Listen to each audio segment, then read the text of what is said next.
சந்திரன் தான் சார் நம்மளுடைய மனசுக்காரன். சூரியன் வந்து நம்மளுடைய லக்னத்துக்கு உயிர் காரகத்துவம்னா உயிருக்கு காரகம்னாலும், சந்திரன் வந்து பார்த்தீங்கன்னா மனசுக்கு காரகம். அப்போது மனசு வந்து பார்த்தீங்கன்னா எப்போவுமே நல்ல ஜாலியாக இருக்கணும், நல்ல செலவு பண்ணணும், நல்ல ஜாலியாக இருக்கணும், இந்த நல்லா ஊரை சுற்றிட்டு இருக்கணும், எந்த டென்ஷனும் இருக்கக்கூடாது அப்படின்னா, சந்திரன் வந்து பௌர்ணமி யோகத்தில் இருக்கணும்.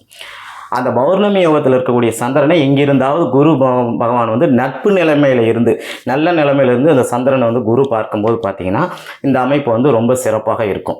வளர்பிறையில் சந்திரன் 1, 5, 9ஆம் பாவத்தில் இருப்பது சிறப்பு. தேய்பிறையில் வந்து பார்த்தீங்கன்னா அவர் இந்த இடத்துல இருக்கக்கூடாது. இதுலேயும் கொஞ்சம் விதிவிலக்கு இருக்குது. ஓகேங்களா? சரி, அதுக்கப்புறம் பார்த்தீங்கன்னா இந்த சந்திரன் வலுத்தவங்க என்ன பண்ணுவாங்க, சந்திரன் 2, 6, 10, 11ஆம் பாவத்தில் இருக்கிறவங்க வந்து என்ன பண்ணுவாங்க அப்படின்னு சொல்லி பார்த்தீங்கன்னா நீர் திரவம் சம்பந்தப்பட்ட பொருள்கள், அதே மாதிரி சாப்பிடக்கூடிய உணவுப் பொருட்கள் சம்மந்தப்பட்ட அத்தனை விஷயமே பார்த்தீங்கன்னா சந்திரன் தான். இந்த சந்திரன் வந்து பார்த்தீங்கன்னா சாப்பிடக்கூடிய உணவுப் பொருள், இந்த ரோட்டோரமாக இட்லி கடை, அந்த டிஃபன் கடைலாம் வச்சுருக்காங்க பார்த்தீங்கன்னா, சாப்பிடக்கூடிய பொருட்கள், இந்த பெட்டி கடை, அன்றாடம் அழிமானம் ஆகக்கூடிய பொருட்கள் அனைத்தும் சந்திரன். பழங்கள் சந்திரன், இது எல்லாமே பார்த்தீங்கன்னா சந்திரனுடைய அமைப்பு. இந்த சந்திரன் வலுவாக இருக்கிறவங்க வந்து பார்த்தீங்கன்னா இந்த தொழில் மூலயமா அவங்க வாழ்க்கையில் மேலே வரலாம் அப்படின்னு சொல்லப்படுது.